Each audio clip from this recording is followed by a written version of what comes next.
ஆண்டவருடைய ஆவி என்மேல் உள்ளது, ஏனெனில் அவர் எனக்கு அருள் பொழிவு செய்துள்ளார். ஏழைகளுக்கு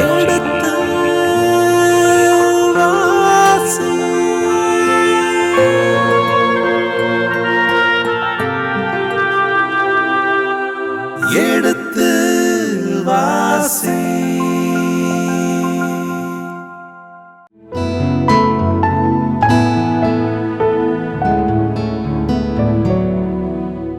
இனிய இதயங்களே, எடுத்து வாசி நிகழ்ச்சியில் குறிப்பேட்டின் 2ஆம் புத்தகத்துடனான விவிலிய இறை வசனங்களுக்கு செவிமடுத்துக் கொண்டிருக்கின்றோம்.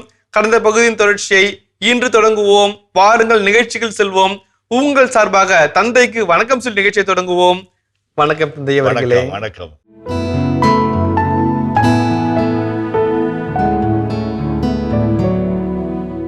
பதினாறாம் வசனத்தை வாசிப்போமே.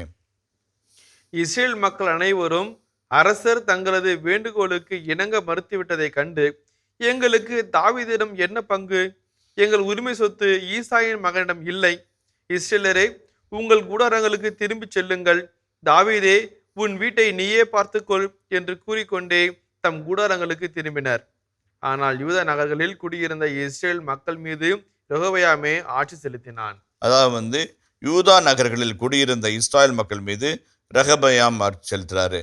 அப்போ தாவீதினுடைய கூடாரங்களில் எங்களுக்கு மதிப்பு கிடையாது, தாவீதினுடைய அரண்மனையில் எங்களுக்கு மாட்சி கிடையாது, அவங்களோட எங்களுக்கு ஒட்டும் இல்லை, உறவும் இல்லை, அத்துட்டு போகிறோம், இதோட முடிச்சுக்கிறோம், அதான் அவங்க சொல்கிறாங்க.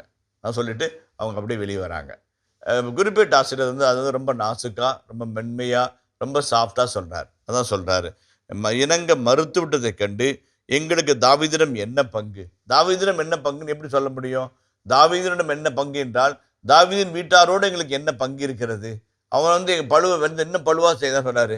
எங்களை வச்சு வீட்டை கட்டிக்கிட்டா அப்படி, எங்களை வச்சு கோயிலை கட்டிக்கிட்டா அப்படி, எங்களை வச்சு மாட மாளிகையும் கூட கோபுரத்தையும் கட்டிக்கிட்டா அப்படி, ஆனால் இப்போ எங்களை தவிக்க விடுறாரு என்று சொல்லி அவர் பிரிந்து போனார்கள். அப்போ தாவீதினுடைய இல்லத்தை தவிர்த்த மற்ற எல்லாரும் ஒரு பக்கமாக நிற்கிறாங்க. தாவீதினுடைய கோத்திரம் மட்டும் தனியாக நிற்கிது. ரெகொபெயாம் தாவீதினுடைய குடும்பத்தை ஆட்சி செலுத்துகிறார்.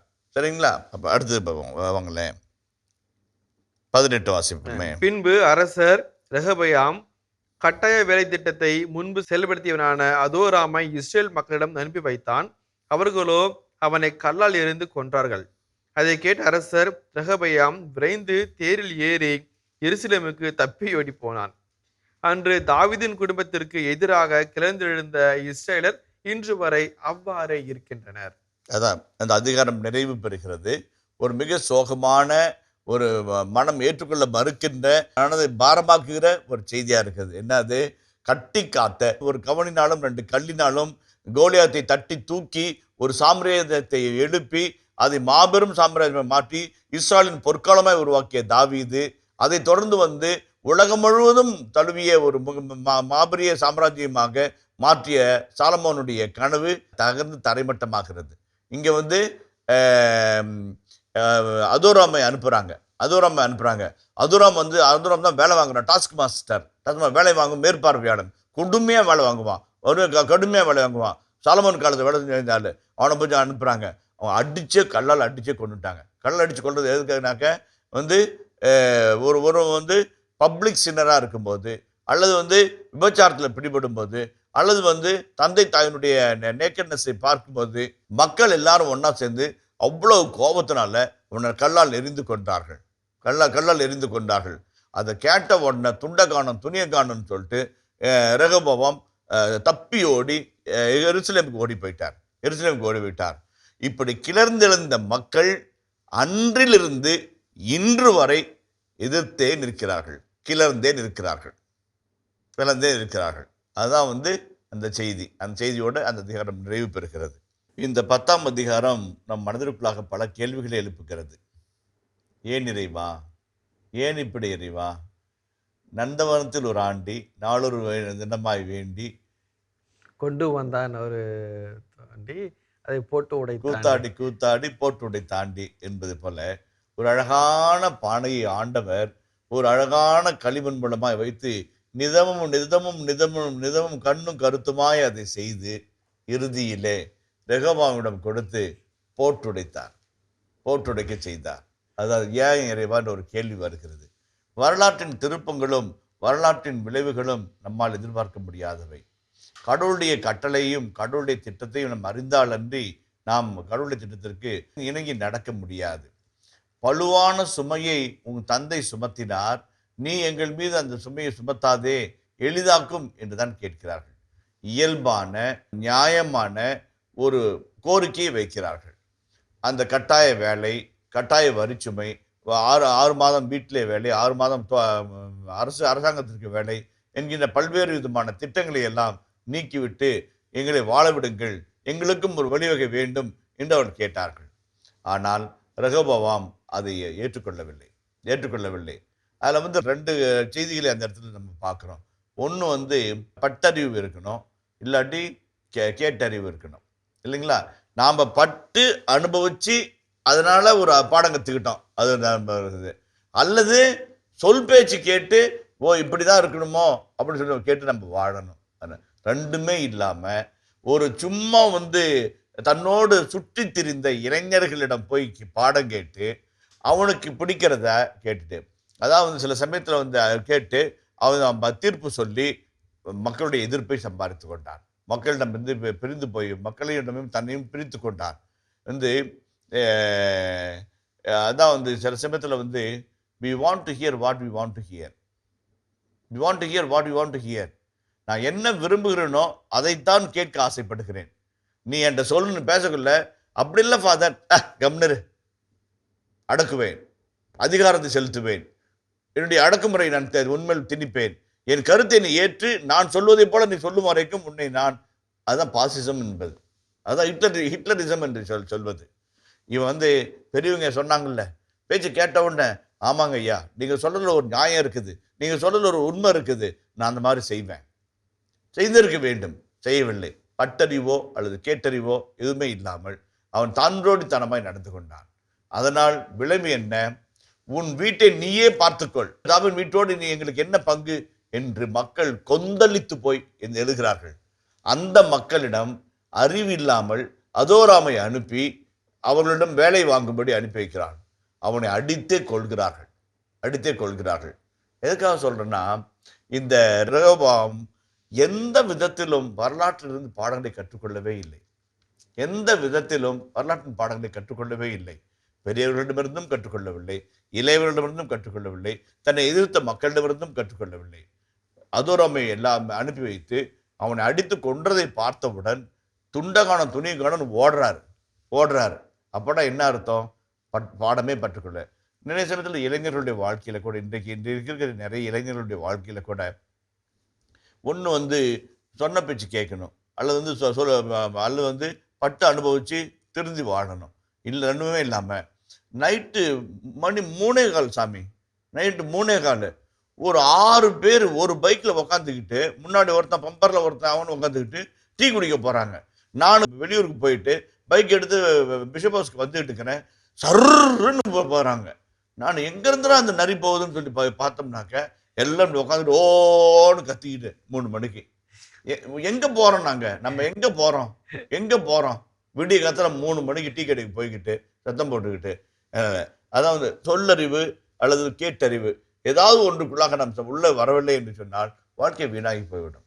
எனக்கு தெரிந்த ஒரு தம்பி இருந்தார். அவர் பிஏ படித்தார். பிஏ படித்த போது சரியாக படிக்கவில்லை, குறும்பு செய்தார். கல்லூரிக்கு அதிகமாக போவது கிடையாது, படிப்பும் சரியாக வராமல், நன்கு படிக்கக்கூடிய பிள்ளை.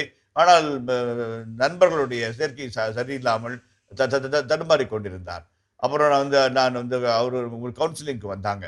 கவுன்சிலிங் கொடுத்த பிற்பாடு நான் சொன்ன அவன்கிட்ட நீ பிஏ முடித்து விட்டாய், வாய்ப்பு இருந்தால் ஒரு உயர் படிப்புக்கு போ, ஏதோ ஒரு நல்ல படிப்பு போ, உனக்கு பிடித்தமான, உன் மனதிற்கு பிடித்தமான, உன் வாழ்க்கைக்கு மெருகூட்டுகிற ஒரு படிப்பிற்கு போ என்று நான் சொன்னேன். என்ன செய்வது என்று கேட்டார். ஏன் எம்பிஏ நீ பண்ணக்கூடாதுன்னு சொல்லி கேட்டேன். பிஏக்கு எம்பிஏ பண்ண முடியுமா? நீ எங்கன்னா மேட்சிங் இருக்குதான்னு பாருன்னு சொல்லி சொன்னாங்க. பிஏ இங்கிலீஷ் மேட்சிங் பார்த்தாங்க. நல்ல ஒரு உயர்தரமான ஒரு கல்லூரியில் எம்பிஏக்கு இடம் கிடைச்சது. அவர்கள் பெற்றோரும் சம்மதித்தார்கள். இன்றைக்கு உயர்தரமான ஒரு கம்பெனியில், பெரிய கம்பெனியில் ஹெச்ஆர் ஒர்க் பண்ணிட்டு இருக்கிறார். அப்படி தக்க சமயத்தில் என் வாழ்க்கைக்குள்ளாக வந்தீர்கள் ஃபாதர் என்று சொன்னார். அதுதான் முக்கியம். நம்ம அந்த சொன்ன பேச்சை கேட்டாரு. கேட்ட பிரகாரம் படிச்சாரு, படிச்சதை உழைச்சது வந்து கொண்டு போய் இன்டர்வியூல காமிச்சாரு. இன்றைக்கு நலமான முறையில் இருக்கிறார். அதான் ரொம்ப முக்கியம். இந்த இந்த ரெகோபோவாமுடைய செய்தியை நான் சொல்லும்போது சொல்றது இளைஞர்களுக்கான ஒரே ஒரு செய்தி, தாழ்மையான செய்தி. உன்னை விட அதிகமா நேசிக்கிற உன் பெற்றோர்கள், உன்னை விட அதிகமா நேசிக்கும் பெற்றோர்கள். உன்னை போலவே வந்து சூறாந்தலையை வச்சு சுத்தி இருக்கிற நண்பர்கள் அல்ல, அவர்கள் எல்லாம் கூட்டாளிகள். ஒரு நாள் ஓடி ஒளிவார்கள். அவர்களுக்கு என்ன பிரச்சனை வரும்போது என் பிரச்சனையே பெருசு என்று அவர்கள் தனியாக தாண்டி விடுவார்கள். நண்பர்கள் என்பது ஒரு ஆற்றங்கரை வரைக்கும் தான். அதுக்கப்புறம் நீந்தும் போது நீ தனியே தான் நீந்த வேண்டும், நீயே தான் பிழைக்க வேண்டும், நீயே தான் ஆற்றை கடக்க வேண்டும். அந்த வகையில பெற்றோரை நாம் நேசித்து, பெற்றோருடைய வார்த்தைக்கு மதிப்பு கொடுத்து, அவருடைய சொல் பேச்சுக்குள்ள அடங்கி வந்து வாழ்க்கையை வடிவமைத்து கொண்டோம் என்று சொன்னால் வாழ்க்கை வீணாகாது.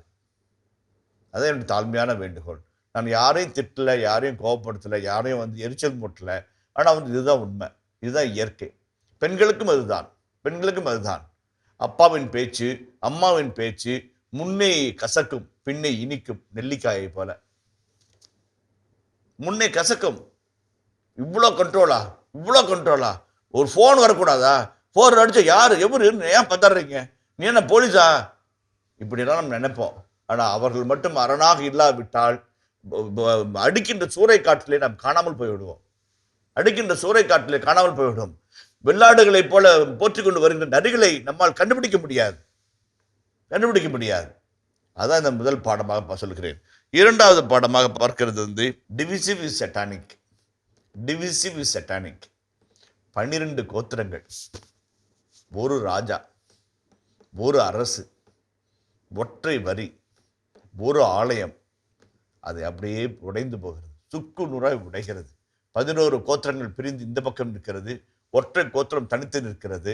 இந்த ராஜா யாருக்கும் கட்டுப்படாமல் நான் உண்டு, என் வேலை உண்டு, என் குடும்பம் உண்டு தனித்து போய் நின்று ஒரு சாம்ராஜ்யம் இரு கூறாய் பிரிந்து கிடக்கிறது. பிரிக்கிற எவனும் சாத்தான். பேயை பார்த்துருக்கீங்களா? நான் பார்த்துருக்கிறேன். யாரெல்லாம் பிரிக்கிறாங்களோ அவங்கெல்லாம் பேய் தான். ஜாதியால, மதத்தால, மொழியால, இனத்தால, இடத்தால பிரிக்கிறாங்க பாருங்க, அவங்க எல்லாம் பேய் தான். ஷூ போட்ட பேய், லிப்ஸ்டிக் வச்ச பேய், ஹேண்ட்பேக் வச்சிருக்கிற பேய், டை அடிச்ச பேய், அல்லது கோட்டு சூட்டு போட்ட பேய், ஷார்ட்ஸ் போட்ட பேய், எல்லாம் பேய்ங்க தான். Divisive satanic. எவர்கள் எல்லாம் நான் அது, நீ அது, இது என்று பிரிக்கிறார்களோ அவர்கள் எல்லாம் பேய்கள் தான்.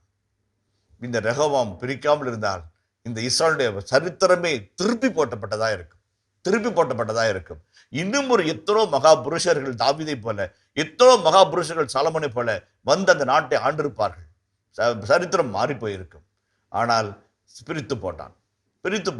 ஒற்றுமைக்கு இணங்கி வரவில்லை. பிரிந்தால் என்ன என்று ஒரு எகத்தாளமான ஒரு கேள்வியை கேட்டான். பிரிந்து போனது. பிரிக்கக்கூடாது, எங்கேயுமே பிரிக்கக்கூடாது. அதான் வந்து ரெண்டு பாட்டிமாருங்க பேசிக்கிட்டு இருக்கிறாங்க.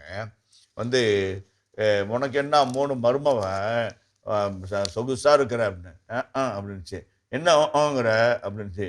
மருமவன் சேலத்துலேருந்து கட்டிட்டு வந்தோன்னா சொன்னிச்சு, அத்தை நீ கிச்சன் பக்கமே வராத அத்தை, நானே சமைக்கிறேன், கழுவுறேன், சுத்தம் பண்ணிக்கிறேன், இல்லை நான் பார்த்துக்கிறேன்னு சொன்னான்.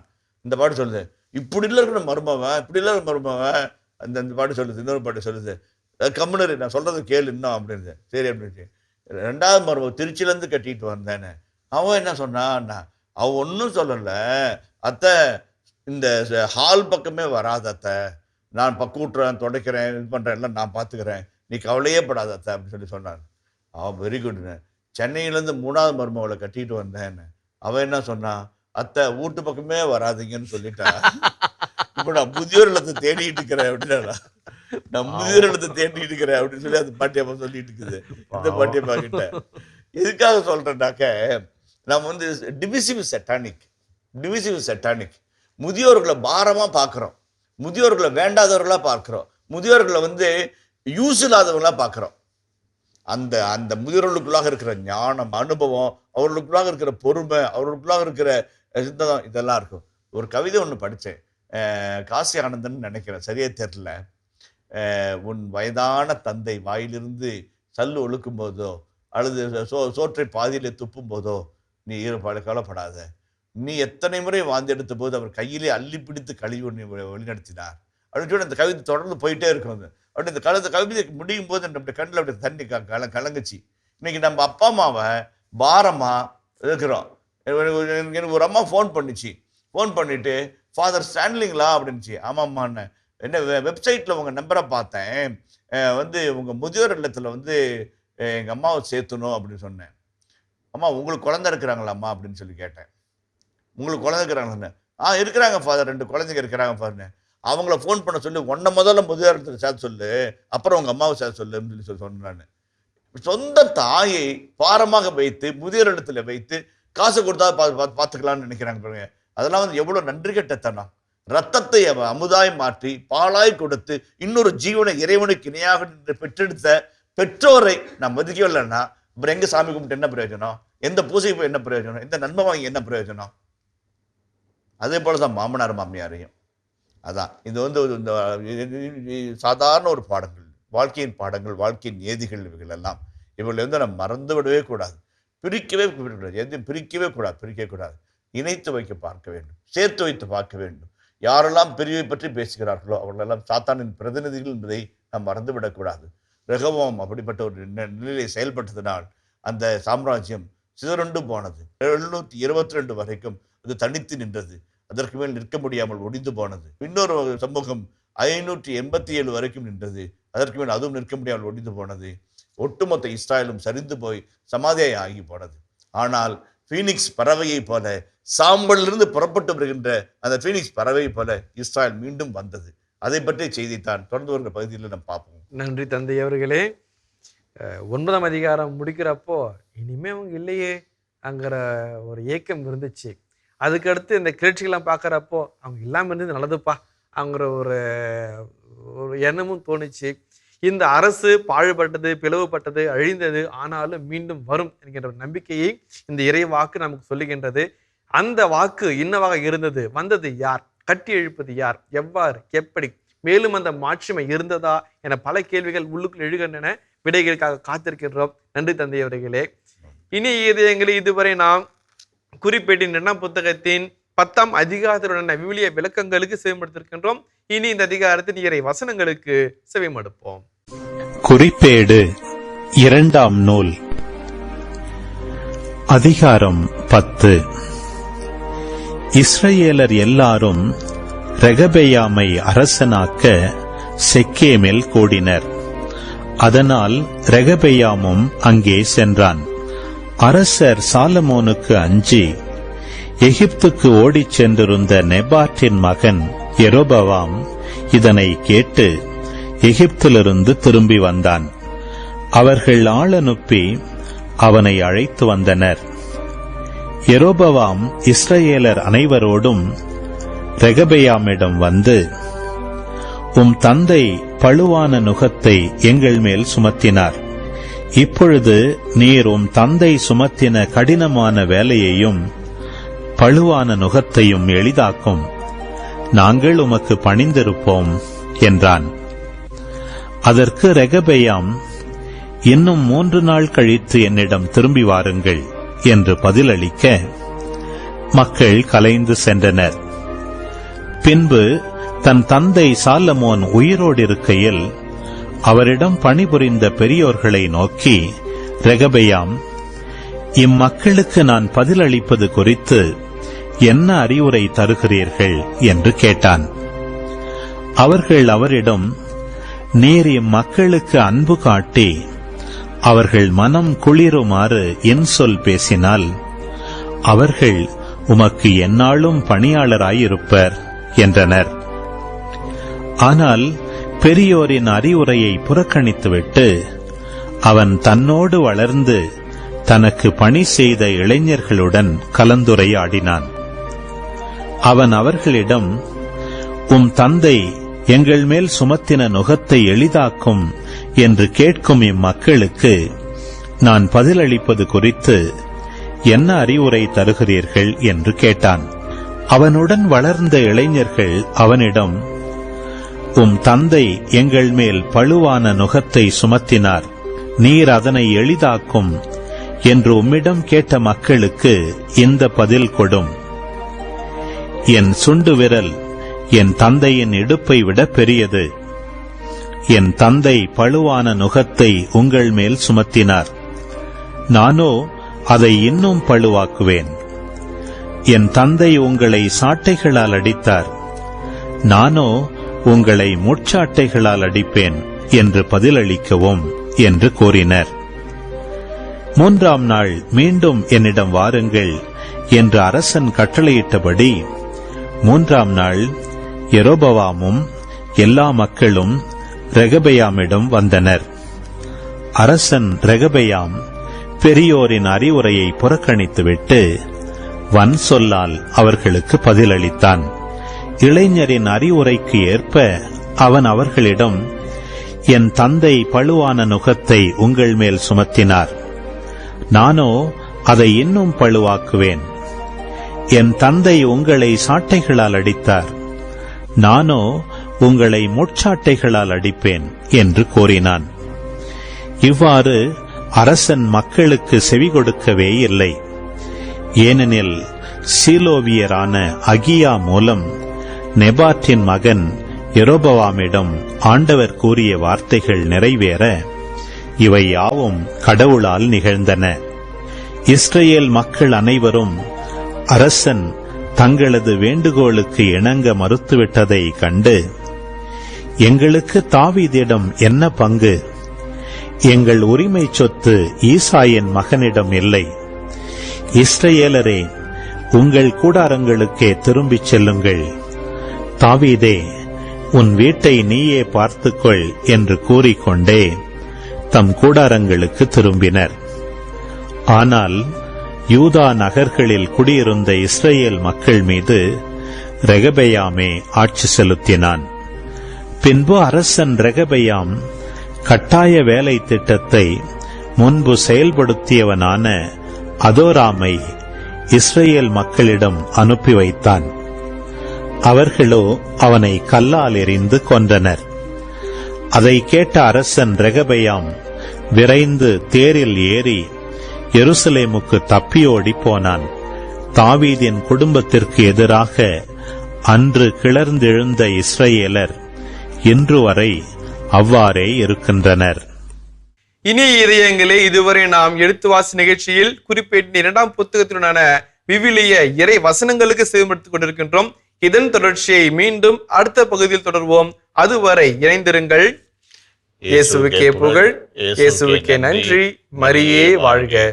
சாலமோனின் மகன் ஒரு வெஞ்சினத்தோடு 1,80,000 படை வீரர்களை திரட்டி கொண்டு எதிராளியோடு போராடி அந்த கிளர்ச்சியாளர்களை, புரட்சியாளர்களை, எதிர்ப்பவர்களை அடக்கி ஒடுக்கி திரும்பவும் நம்முடைய இனத்தோடு சேர்க்க வேண்டும், ஒரு நாடை ஆக்க வேண்டும் என்று சொல்லி அந்த வகையில பார்க்கும்போது செமையா என்கின்ற இறைவாக்கினர் வழியாக ஆண்டவர் பேசுகின்றார்.